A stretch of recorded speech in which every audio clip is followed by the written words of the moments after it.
During that year, while I was on the U.S. Sixth Fleet staff, I was selected for nuclear power, the nuclear power pipeline, we called it, or the way that we trained aviators to become aircraft carrier COs, commanding officers. So in January of 1996, in fact, at the end of 1995, we all packed up and went to Orlando, Florida, which is where the Navy Nuclear Power School used to be used to be located, right there at where we used to have the Recruit Training Center in Orlando. And so for 6 months, I was at Navy Nuclear Power School in Orlando, and then we moved up to Virginia Beach, and I went off to the various other training that I needed to do for the next about a year and a half of training. It's a long pipeline, a year and a half, to get to all of the different parts of the nuclear power training and other leadership training that I had to go through in order to become the executive officer of the Dwight D. Eisenhower, one of our nuclear-powered aircraft carriers. It was the third one in commission after Enterprise and Nimitz. So I was the executive officer of the USS Dwight D. Eisenhower for about 2 years. And at the end of that time, I went off to command the USS Nashville, also right there in Norfolk. And the USS Nashville was an LPD-13, an amphibious transport ship, and carried Marines. We had about 350 sailors, and we carried about 425 Marines. And during that tour, we deployed to the Mediterranean in late 2000 until about April, or actually the ship was deployed until about June. I left the ship in late April in the Mediterranean at the end of my tour. And transitioned back to the States. Everybody moved from Virginia to Miami, where I was on the staff of U.S. Southern Command. And that's where I was on September 11th in my office at U.S. Southern Command. And like everybody else, we'll never forget the day. And one side note here, my operations officer on USS Nashville, a young gent by the name of David Williams, a wonderful officer, had left the USS Nashville and gone to the Pentagon, and he was killed by the aircraft that struck the Pentagon. So making that day of 9/11 of 2001 very personal for me as well. I'll never forget 2 nights later, as all of us who were watching the television for the next 48 hours, almost doing nothing else. And I think it was 2 nights later, we happened to be passing through one channel or another, and I saw Dave's picture, which I knew immediately meant that he must have been killed in the Pentagon. Left a wife and 2 daughters and 1 young boy on the way.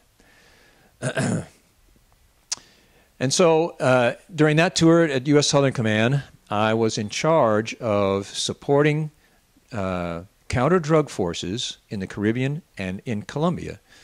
And by means of a special supplemental that had been passed by Congress in 2000 or so, and in fact, we were executing that training and for personnel, and also equipment to go to, especially the counter-drug battalions in Colombia. Very interesting tour, during which I got to go to Colombia many times. In fact, went all to the different corners of that country, and a fascinating part of our mission supporting counter-drug efforts throughout South America and the Caribbean. During that tour, I was selected to command the USS Ronald Reagan. The USS Ronald Reagan at that time was being built at Newport News Naval Shipyard, and it was commissioned in July of 2003, and I took command in late August of 2003. We took the ship through shakedown efforts throughout that fall, and we went back into the Newport News Naval Shipyard for 3 or 4 months at the beginning of 2004 for post-shakedown availability, and that's when the completion of the ship really takes place. Some things that are not done in the original contract. At the end of that 4 months, in May of 2004, we struck out from Norfolk Naval Base and went around South America and took the ship to its new home port of San Diego, California, which was where it was always planned to be based. One interesting note there, we took the ship through the Straits of Magellan, which I think is the first nuclear-powered aircraft carrier to go through the Straits of Magellan. And I was pretty proud of that, and it was a very interesting tour, very interesting 60 days. We stopped in Rio de Janeiro, went through the Straits of Magellan, stopped in Valparaiso, Chile, and in Callao, which is the port for Lima, Peru. We got a lot of good training with a lot of the different navies and other services around the South America, and the crew had a good time as well. So we ended up in San Diego in July of 2004, and we were based there for about another 16 months till the end of my tour in November of 2005, at which time I gave up command, and I had been selected for flag officer.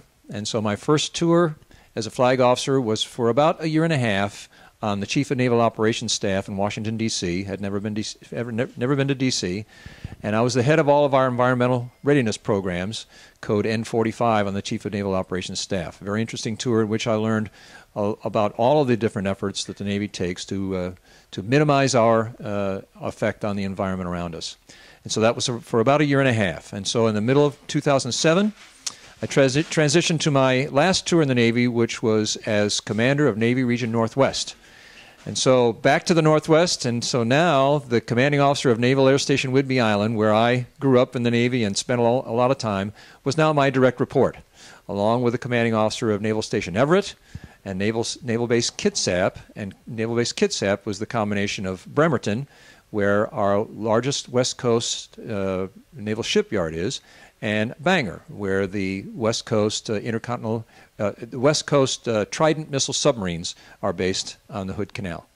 Had a wonderful tour for 3 years, getting to know folks around Seattle and making sure that the Navy's story was told around the whole Northwest. That region encompassed 6 states from Wyoming to Alaska, so I was able to get around to all those states and visit reservists there, find out all the great things they were doing, deploying forward to the war. I mean, it's very interesting to find out that folks, reservists in Cheyenne and Boise and Spokane and places like that were at the tip of the spear, deploying forward to Iraq and Afghanistan just like so many others. And so the support we provided to them was very important.